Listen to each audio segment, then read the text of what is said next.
सास बहू का प्यार। सुमित्रा अपनी बहू को आवाज देती है। अरे बहू, देख मेरा भाई आया है, जरा उसके लिए चाय नाश्ता तो लेती आ। क्या दीदी, चाय नाश्ते से क्या होगा, खाना मंगाओ खाना। अच्छा ठीक है, मंगाती हूँ। तभी सुमित्रा की बहू तारा हाथ में पर्स लिए बाहर आती है। मम्मी जी, मैं मार्केट जा रही हूँ, मेरी सहेलियाँ बाहर मेरा इंतजार कर रही हैं। मामा जी को खाना आप दे दीजिएगा, मुझे ना देर हो रही है। और सुमित्रा वहां से चली जाती है। ये देख कल्लू लाल सुमित्रा से कहता है, ये क्या दीदी, तुम्हारी बहू तो बहुत अकड़ू है। कोई बहू अपनी सास से ऐसे बात करती है क्या? ये अगर अपने गांव में होती ना तो अपनी माँ इसे 2 मिनट में सीधी कर देती। तुम कहो तो मैं अभी माँ को फोन करके बुला लेता हूँ। अरे नहीं नहीं कल्लू, पहले का जमाना और था, अब जमाना बदल गया है। हमें बहू को अपनी बेटी की तरह रखना चाहिए। और वैसे भी ये किस किताब में लिखा है कि शादी के बाद लड़की की आज़ादी छीन कर उसे 4 दीवारी में कैद कर दूं? उसे भी अपनी मर्जी से जीने देना चाहिए। अरे इसी का नाम जिंदगी है। ये सब छोड़, तू खाना खा। हाँ हाँ दीदी, बड़ी जोरों की भूख लगी है।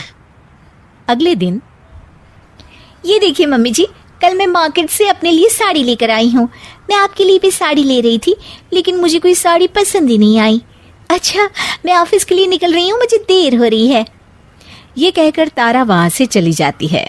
तारा की जाती ही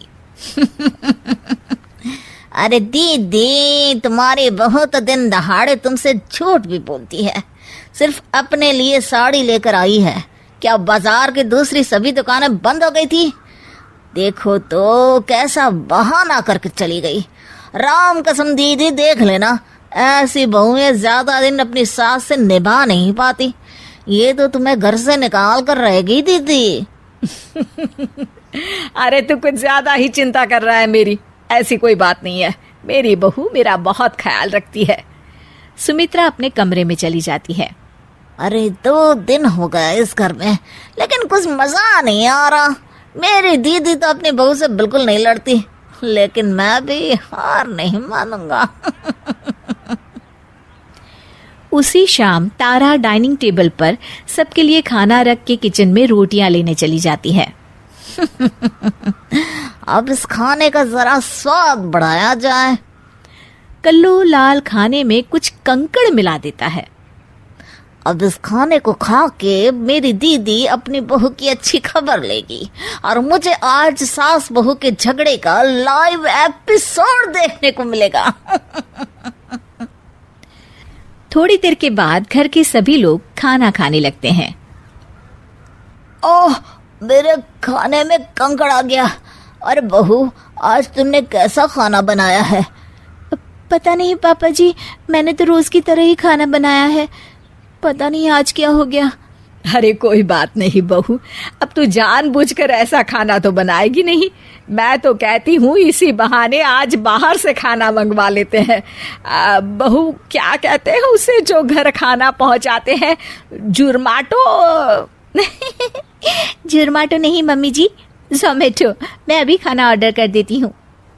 अपनी दाल गलती ना देख कल्लू लाल का चेहरा लटक जाता है। अगले दिन गैस पर चाय चढ़ाकर तारा अपने कमरे में जाती है। तभी कल्लू लाल चाय में नमक डालने लगता है। तारा ये सब देख लेती है और फौरन मोबाइल में वीडियो बनाकर अपनी सास को दिखा देती है। अरे ये कल्लू तो अभी तक नहीं सुधरा। मुझे तो लगता है मामा जी जानबूझकर हमें परेशान कर रहे हैं। हाँ, ये बात तो है। मैं देख रही हूँ जब से ये कल्लू आया है, हमेशा हम दोनों के बीच आग लगाने की कोशिश करते रहता है। इसे इस घर से भागना ही पड़ेगा, लेकिन जबरदस्ती भी तो निकाल नहीं सकते। आखिर भाई है मेरा। आप चिंता मत करिए माँ जी, मेरे पास एक बहुत बढ़िया आइडिया है। अगले दिन सुबह सुबह दोनों सास बहू आपस में लड़ने लगती हैं और तारा बैग उठाकर अपने मायके चली जाती है। ये देख कल्लू लाल खुशी से नाचने लगता है। लेकिन जिस तरह बिना पेट्रोल के गाड़ी नहीं चलती, ठीक उसी तरह बिना बहू के घर भी नहीं चल सकता। अरे कल्लू, देखता नहीं हॉल में कितनी धूल जमी है? बहू तो है नहीं घर में, इसलिए तू हॉल में पोछा लगा दे। कल्लू लाल हिचकिचाते हुए कहता है, जीजा जी, अब मैं हॉल में पोछा लगाते हुए अच्छा लगूंगा क्या? अरे तुझे किस बात की शर्म? लल्लू लाल की दुकान पर दिन भर झूठे बर्तन धोता था, भूल गया क्या? चल फटाफट हॉल को चमका दे। मजबूरी में कल्लू लाल को फर्श पर पोछा लगाना पड़ता है। अगले दिन, अरे सुन कल्लू। जी दीदी। देख कल्लू, खाना बनाने के लिए बहू तो है नहीं घर में, इसलिए हमें बाहर से खाना मंगा कर खाना पड़ेगा।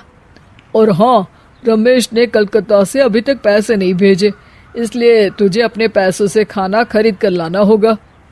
कल्लू लाल जोश में आकर हाँ तो कर देता है, लेकिन कुछ दिनों बाद, अरे ये क्या, मेरे इतने सारे पैसे खर्च हो गए, ऊपर से मैं इस घर का रामू काका बन गया हूँ। अरे मैं अपने पैसों से दूसरों के घर के खर्चे उठाओ, इतना बड़ा भी बेवकूफ नहीं हूँ। इससे अच्छा तो मैं फिर से लल्लू लाल के यहाँ जलेबियाँ तल के 4 पैसे ही कमा लूँ। मैं कल ही बस पकड़कर अपने गांव चला जाऊंगा। अगले दिन ठीक ऐसा ही होता है। कल्लू लाल बस पकड़कर सीधा अपने गांव निकल जाता है और उसके जाते ही तारा वापस आ जाती है और सभी मजे से रहने लगते हैं।